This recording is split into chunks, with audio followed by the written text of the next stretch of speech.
On April 9th, 1991, Georgia achieved independence from the USSR, but not before a violent standoff with the rapidly disintegrating Soviet Empire.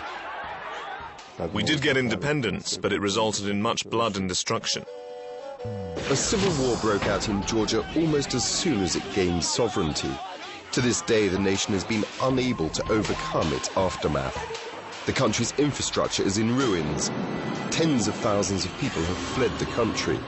In the time of the Soviet Union, Georgia was one of the wealthiest republics. Today, 1/3 of the population lives below the poverty line. 20 years have passed, but people here enjoy less freedom than they did during the Soviet period.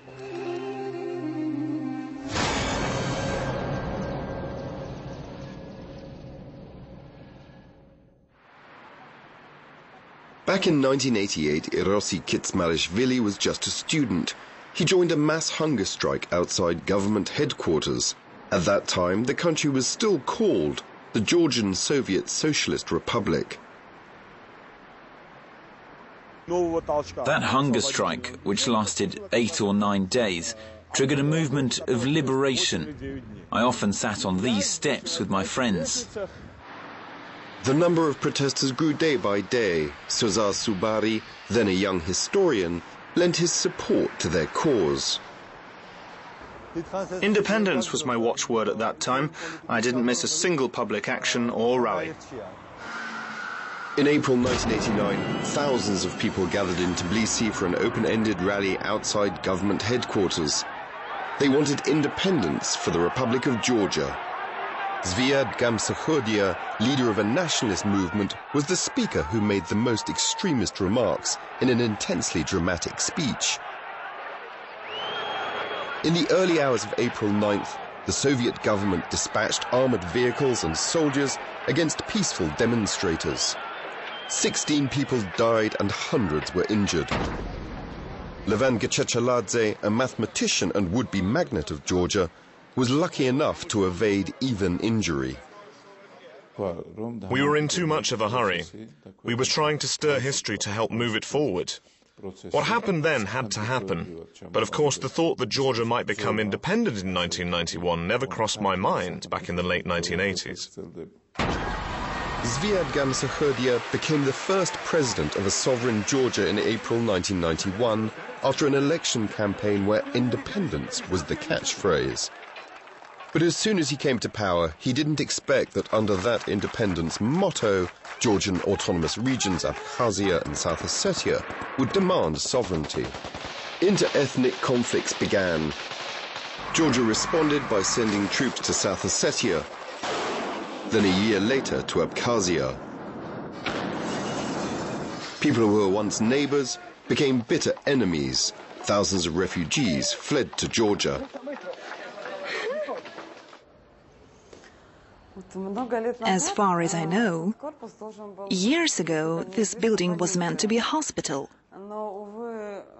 But there is no hospital in it now. The building is used as a shelter for refugees. Thousands of the Georgians who have left Abkhazia since the early 1990s still live in makeshift shelters. They have lost everything, their homes, jobs, and even their hope to return to their home country. Georgians and Abkhazians alike have gone through a lot of suffering, such as the horrors of war and loss of loved ones. And yet they don't blame one another for that conflict. Politicians have torn the people apart. There was no enmity between individuals. My neighbor said to me, "What am I supposed to do? One of my sons-in-law is an Abkhazian. That means my grandsons are Abkhazians, aren't they? Another daughter is married to a Georgian. So her children are Georgians? Do I need to tear my grandsons apart? What am I supposed to do in this situation?" Bitter fighting between Georgia's standing army and Abkhazian insurgents cost thousands of lives on both sides. Tamara is an Abkhazian woman. 4 of her 5 sons died in the war. The youngest was 17 when he volunteered to fight. His grave is close to his father's.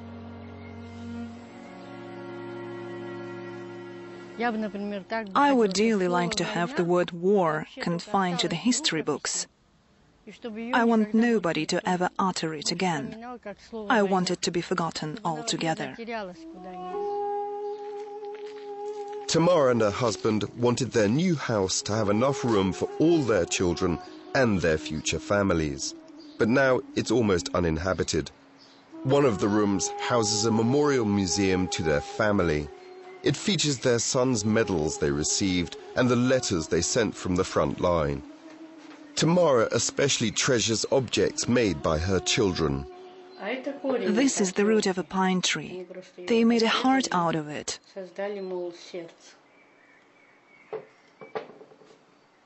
My second son enjoyed making such things. He died in a battle on the same day as my youngest son. Many Georgian opposition parties and even Zviad Gamsakhurdia's former associates demonstrated their discontent with the war. Georgian intellectuals sent numerous letters to the president asking him to come to his senses. Gamsakhurdia responded by imposing censorship. A 1991 law even denied registration for all political parties. It was endorsed by people who had served terms in Soviet prisons and campaigned for Georgia's freedom and independence. Those people did what they themselves had been opposed to. Levan Gececheladze trained to become a mathematician. In the early 1990s, he left university and went into business. His elder brother, Georgi, chose the career of an actor. Today, he is very popular in Georgia. His songs and short films have an uncanny bearing on the country's present-day situation.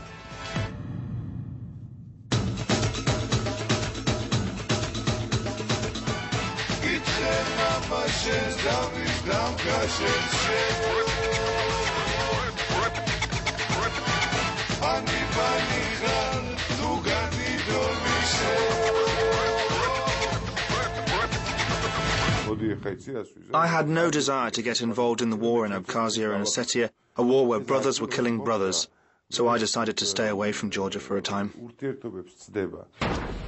Those who were displeased with the first president gathered to openly demand his resignation. The 1992 standoff between protesters and the regime erupted into street fighting involving artillery and tanks. Zviad Gamsakhurdia had to flee the country.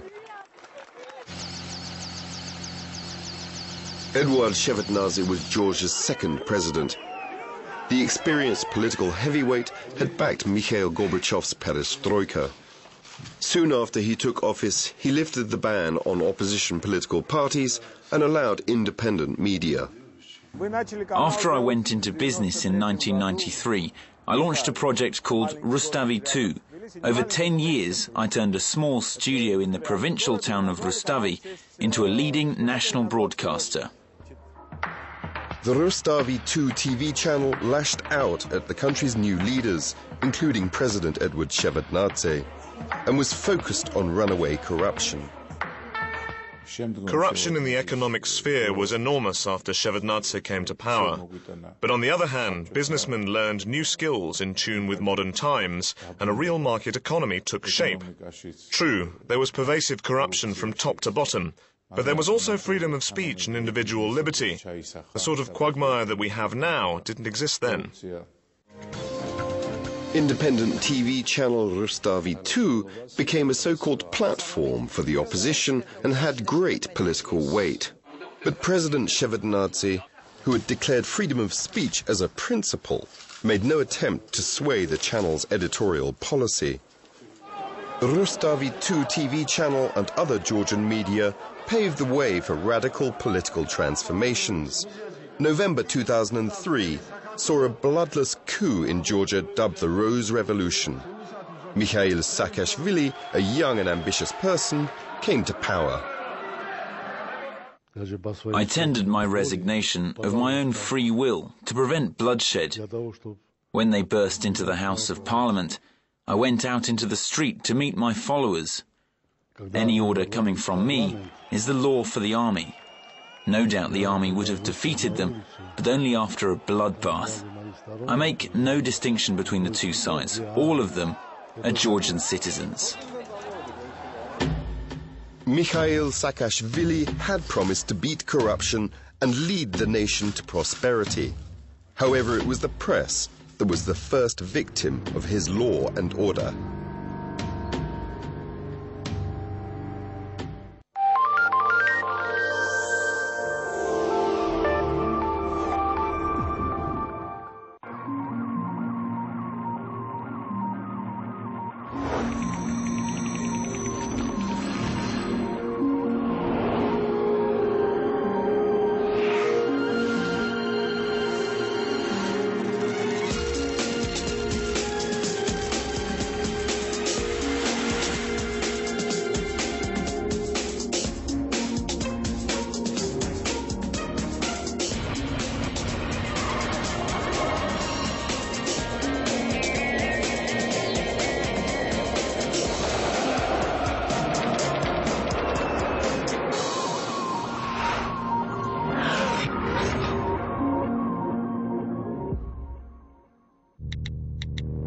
Download the official RT application to your iPhone or iPod Touch from the iTunes App Store.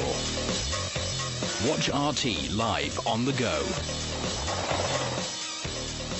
Video on demand, RT's live broadcasts, and RSS feeds now in the palm of your hand.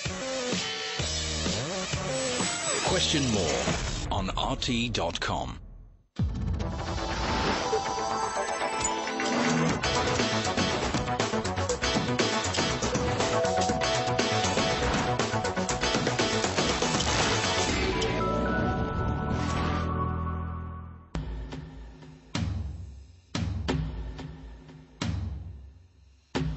As soon as Saakashvili took power, he attempted to take control of the editorial policy of the country's leading independent TV channel, Rustavi 2. Its owner, Eros Kitsmalishvili, realized that his window of opportunity was quite narrow. The authorities' ambition to take control of the channel goes back to 2004. The new system of government seemed to be weak. We thought we needed to build a viable state first and then take care of the rest. As it turned out, the regime's aim was to take control of the channels. I take the blame for what I did, because I gave away Rustavi 2. I didn't want to rock the boat. At about the same time, Georgia's media was going out of its way to report on Mikhail Saakashvili's police reforms. On face value, the changes looked quite impressive. Petty crime had been stamped out.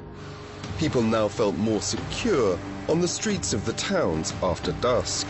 Traffic patrols had stopped taking bribes. It's true, the country's traffic police are totally free from corruption. You can get your license within a day after paying for it through official channels, instead of lying in somebody's pockets. For many years, Nino Burjanadze was Speaker of the country's parliament and one of Mikhail Saakashvili's closest associates. In 2008, she resigned from the post of parliamentary speaker and founded an opposition party. There is a very serious problem. It's corruption in the elite. It has grown even larger compared to what it was like in the last years of Shevardnadze's rule, when everybody was talking about corruption in Georgia's government. David Gamkrelidze was always an opposition moderate to Saakashvili. As the owner of a major medical insurance company, he knows all too well the meaning of so-called elite corruption. As soon as Saakashvili and his inner circle came to power, they set about collecting taxes and so-called dirty money. They sent very many people to prison. There were businessmen as well as former officials among them. People realized they had better pay up as much as they were expected to pay. They sold their property. They ceded their shares in businesses to members of Saakashvili's party. The prosecutor's office and the Interior Ministry kept a close eye on the deals. Pent-up discontent finally erupted into a mass rally in November 2007. According to various estimates, 50 to 100,000 opposition supporters came to the House of Parliament in Tbilisi. For several days, they kept a round-the-clock vigil. On November 7th, police violently dispersed the peaceful rally. Hundreds of demonstrators were injured or poisoned with tear gas. Police beat up people lying on the ground with batons. Imedi, the only remaining independent TV channel, showed these events in Tbilisi to a nationwide audience. It was later shut down while it was on air with the regular news bulletin. By closing the channel, the government is violating the constitution. This means that this is a dictatorship regime. Here they are coming into the studio. I want to say thank you. I hear shouts in the control room. I hope our employees won't be injured. Here are our guests. The independent journalist Vakhtang Kokoity became popular in Georgia in the mid-1990s. He enjoys asking unpleasant questions, no matter who is in power. Kokoity is now in hiding in Switzerland. His latest piece of investigative journalism concerns the armed conflict between Georgia and South Ossetia in 2008. I know of no journalist who would not have wanted to go to Tskhinvali to get the facts. But all the state media summed up my work there as high treason. The self-proclaimed Republic of South Ossetia hasn't been under Georgia's direct rule since 1992. Mikhail Saakashvili repeated many times that the Republic had to return to Georgia. And he promised to settle the situation through diplomacy. We don't need a war, and the Abkhazian and Ossetian people don't need one either. There is a force that wants the defeat of the Georgian and Abkhazian and Ossetian people. I promise that I won't let it happen. But in the early hours of August the 8th, artillery repeatedly shelled Tskhinvali from Georgian territory. In the morning, troops were sent into the Republic. It was the start of a military operation described by Saakashvili as the introduction of constitutional order in the territory of South Ossetia. I was woken up by a loud noise. Everything was roaring and shaking. Women outside were screaming and crying. It was as if all of us had landed in hell after a volcanic eruption. Everybody stayed awake throughout the night. The noise never died down, not even for a second.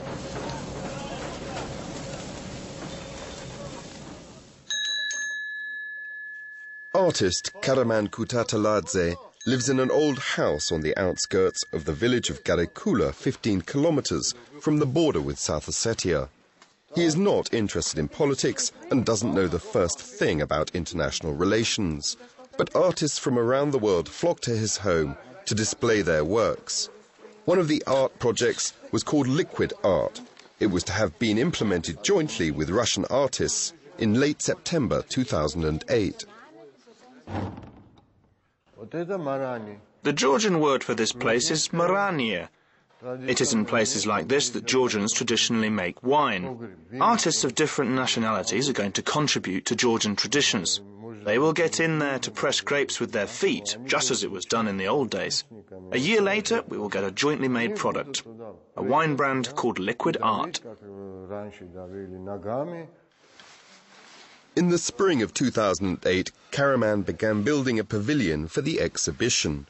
He was still constructing it in August when another war broke out between South Ossetia and Georgia. I went on building the pavilion during the war. Fighting was going on right behind the mountain, 15 kilometers from here. I saw the flashes and heard the bombings.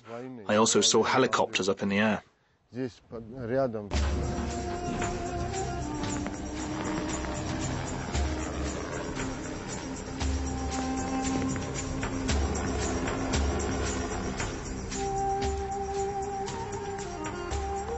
Hostilities came to an end 9 days later when Russia sent troops into South Ossetia to separate the warring parties. Georgia subsequently broke off diplomatic relations with Russia. When Vakhtang Kokoity was working on a film about the Georgian-Ossetian conflict, he made arrangements for an interview with European human rights campaigners to be held in Geneva. Shortly before he was due to go, the journalist received a tip-off that he had better stay in Switzerland. I am All sorts of problems cropped up after my return from Tskhinvali. I won't talk about them because my words might get in the way of the investigation. I can only tell you that I received open threats and heard something so humiliating that I can't repeat it. Now Vakhtang Kokoity lives in a Swiss hostel for political refugees. Friends keep him abreast of events by phone. I hear you're going to Switzerland. That's right, in October. By that time you must complete all formalities concerning immigration. Chances are I myself will return home by then if there is a regime change. Did you say regime change? Yes, why not? That's a possibility. Well, we hope so. Vakhtang and Sozar Subari have been friends ever since they went to school together.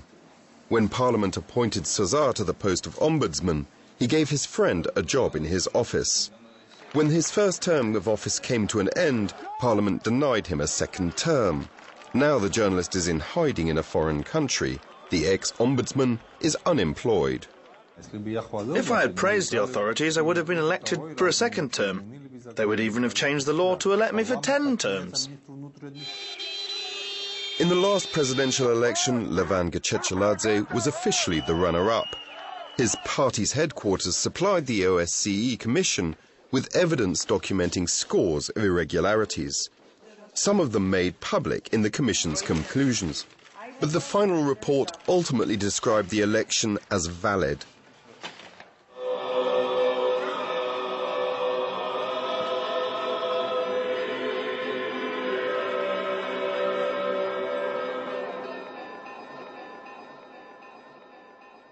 Georgi Gececheladze is a famous Georgian musician.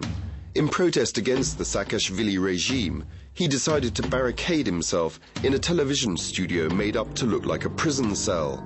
For several months he stayed in that room with 4 TV cameras tracking his every move. Today, Georgia means prison. All of Georgia is a prison. The Georgian people made a mistake by electing what I call an illegitimate person. Politicians, sportsmen and artists all visited his cell to support the musician. Levan Gececheladze heads the leading opposition party. He visited his brother 3 times during his self-imposed imprisonment. How are you? So, what about you? I get loads of letters. 2 parcels are full of them already. The guys are nuts. They've made a saint out of me. Georgi's one-man prison show began at 11 p.m. and lasted until morning. The following day, the whole country would discuss what had been said during the night. After 2 months of self-confinement, Georgi Gececheladze took time out for a public appearance at a Tbilisi stadium. Leaving a cage in the midst of a show was a strikingly symbolic act. The people who had filled the stadium and adjacent roads turned Georgi Gececheladze's show into what amounted to a protest rally.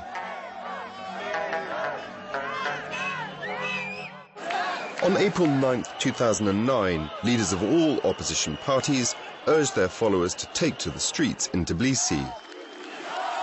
Get out! Get out! Saakashvili, get out! Saakashvili, get out! Get out! The United Opposition has never said Saakashvili is our president. We call him a de facto rather than de jure president. Today, the former participants in the rallies for Georgia's independence have united into a party. Our aim is to create a party that is without parallel in Georgian history. It should be a party based on genuine national values shared by most people in our country. The leader of the new party is Levan Gececheladze, a former magnate in the wine industry. He has the support of Irosi Kitsmarishvili, the architect of the country's leading television company and Georgia's last ambassador to Russia. The party's third leader is a historian who has won the nation's affection as an honest ombudsman. Georgia's rulers in recent years have been so different that one would be hard put to say which of them is fully to blame for the present-day situation.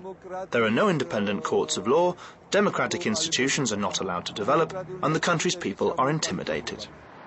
In the autumn of 2008, a group of friends met in old warehouses turned into studios in Moscow. They were artists who were keen to participate in an international art project that was to take place in the home of Karaman Kutateladze. This is a remarkably exquisite European-style project, but I think we need to make slight changes to emphasize a note of sorrow in it. Merrymaking is out of place after what happened. You don't do that at a funeral. The funeral still goes on. The Russian artists didn't visit their Georgian friends in either 2008 or later. They have decided against going to Georgia for the time being, for they do not dabble in politics. They believe that in their beautiful country of long traditions, funerals will give way to weddings, and that street protests will be ousted by art projects, concerts, and theatre festivals.